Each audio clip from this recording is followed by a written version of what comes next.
वालेकुम दोस्तों, उम्मीद करता हूँ आप सब खैरियत से होंगे। मेरे भाइयों, मैं आज फिर आपके लिए बहुत ही ज़्यादा मुफीद और बहुत ज़्यादा इन्फॉर्मेटिव वीडियो लेके आया हूँ, बहुत ज़्यादा फरमाइश पे। और वो वीडियो इस मौजू पे है कि मेरे बहुत से भाइयों का ये सवाल था कि यार चक्की वाइब्रेशन नहीं छोड़ती। चक्की जब भी चलाते हैं, मतलब जब काम कर रही होती है तो बहुत ज़्यादा वाइब्रेशन करती है, ऐसा लगता है जैसे हिल रही है। तो बहुत ज़्यादा उसका मतलब कोशिश किया, उसके काबले वगैरह भी टाइट किए, लेकिन समझ नहीं आ रही कि वो क्या मसला है, ये क्यों चक्की वाइब्रेशन क्यों करती है। तो हम आज फिर आए हैं ललिता भाई के पास और उनसे पूछने कि ये चक्की वाइब्रेशन क्यों करती है, इसकी क्या वजह है।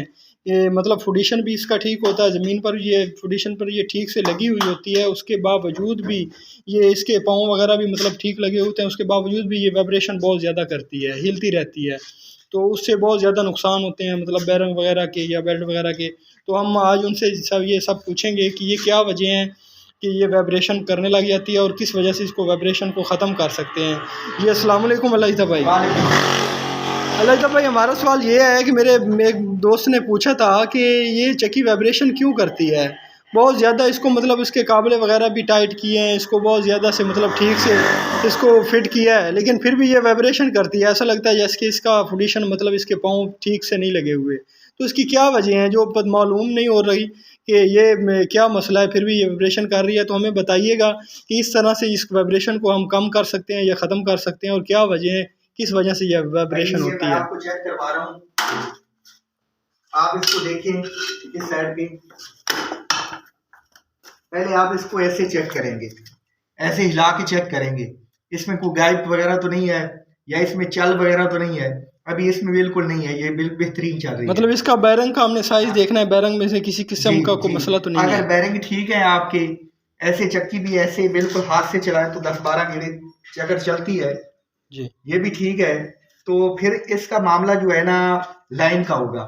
लाइन बिल्कुल आपकी सीधी होनी चाहिए, लाइन सीधी होनी चाहिए। लाइन बिल्कुल इसकी सीधी हो, एक बिल्कुल एक सीधी साइड में बेल्ट चले। अच्छा। बेल्ट आगे पीछे नहीं हो, ठीक है। दूसरे नंबर पे ये है कि बाज़ औक़ात ये होता है कि इसका जो है ना ये बेल्ट है टाइट होता है, बेल्ट ज़्यादा टाइट होता है, बेल्ट ज़्यादा टाइट होता है, इस वजह से इस पे करती है। तो बाज़ औक़ात ये भी होता है कि ये बेल्ट जो है इसका ये ख़त्म हो जाता है बेल्ट। आप इसको देखिए, आप इसको चेक कर रहे हैं ना, ये साइड ऊपर वाली ठीक है और ये साइड चलती है। ये जैसे ये छिलका उल्टा ये टूटा हुआ है ना बेल्ट थोड़ा सा, ऐसे अगर इसमें खड्डे पड़ जाएं तब भी बेल्ट जो है ना वाइब्रेशन करती है। जब आप चलाएंगे तब भी छनकेगी, हाँ वाइब्रेशन करेगी। जब बंद करेगी तब भी वाइब्रेशन करेगी। जब चल जाएगी अपने चक्रों में तो फिर इसकी वाइब्रेशन बंद हो जाएगी। इसके लिए भी आप एहतियात करें और देखें कि बेल्ट बेहतरीन हो, साफ हो, टूटा हुआ ना हो, और बेल्ट जो है ना ज्यादा टाइट भी ना हो और नरम भी ना हो। ये देखिए आप, मैं बेल्ट इस पे लगा रहा हूँ, ये देखिए आप, इसको हमने बेल्ट को लगा दिया। अब देखिए इसको हमने ऐसे चक्कर दिया तो ये घूम रही है, ठीक है। ये टाइट भी नहीं है और ढीला भी नहीं है। अगर ये ढीला होगा तो यहाँ से ऐसे टिप टिप करेगा, जब आप चलाएंगे तो ये ऐसे टिप टिप करेगा, ये नहीं होना चाहिए। इसको थोड़ा टाइट कर लें।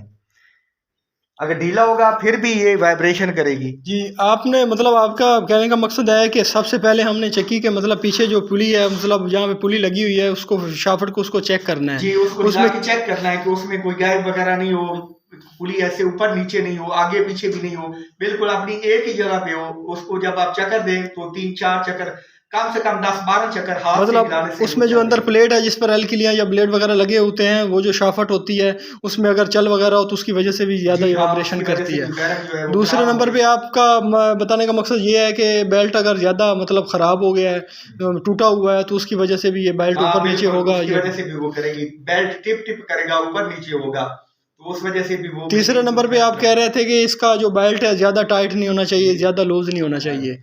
अगर ज़्यादा टाइट हुआ तो उसकी वजह से भी ये वाइब्रेशन करेगी, अगर लूज हुआ तो फिर भी वाइब्रेशन करेगी। तो इसको मतलब अगर इसमें किसी किस्म का और कोई इसका कोई टेक्निकल मसला तो नहीं है, ये 3 मसले हैं। इसकी यही वजूहत है। इसके पाँव आप देख लें, वो आप कह रहे हैं कि वो टाइट होते हैं, 4 काबले ऊपर होते हैं ये फ्रेम के। ये भी आप चेक करें, ये 4 काबले लगे हुए हैं ना चारों साइडों पे, 2 इस साइड पे लगे हुए हैं, 2 पीछे वाली साइड पे लगे हुए हैं, ये भी टाइट होने चाहिए। और ये नीचे जो फ्रेम है ये भी टाइट होना चाहिए। ये नीचे वाले काबले भी आप चेक करें, ये भी टाइट हों, ये भी ढीले ना हों, इनको भी आप चेक करें। मतलब ये इसके का सबसे पहला मरला तो ये है ना भाई कि इसके चारों हमने अपने ना 8 के 8 काबले जो है ना आपने वो टाइट करने हैं। ऊपर वाले बाज को समटाइम ऐसा होता है कि मेरे बहुत से भाई वो क्या करते हैं कि वो ये काबले ज़्यादा टाइट कर लेते हैं, ये चारों काबले टाइट करते हैं और ये काबले लूज़ रह जाते हैं, और जिसकी वजह से ये वालेकुम सलाम जिसकी वजह से ये वाइब्रेशन करती है या मतलब इसमें से ये लीक करती है। तो उम्मीद करता हूँ कि आपको ये वीडियो पसंद आएगी, आपके लिए बहुत ही ज़्यादा फ़ायदेमंद साबित होगी। शुक्रिया, दुआ में याद रखिएगा। जज़ाकल्लाह।